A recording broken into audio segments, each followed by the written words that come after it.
अरे भाई ये ले कोल्ड ड्रिंक, रुक साथ में कुछ खाने के लिए लाता हूँ। इसको क्या लगा मैं इसका भाई हूँ? ये देखो मेरा असली चेहरा, मैं हूँ एक खूंखार शैतान और आज मैं तुझे मारने के लिए अपना स्पेशल जहर लेकर आया हूँ। चलो अब जल्दी से इस गिलास की अदला बदली कर देता हूँ।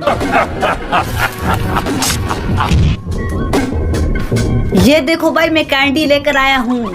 अरे ये क्या, मैंने तो पूरी कोल्ड ड्रिंक गिरा दी। इसने मेरा काम खराब कर दिया। हाँ अब ठीक है, ये ले भाई ये कोल्ड ड्रिंक तू पी ले। अरे इसमें तो जहर है।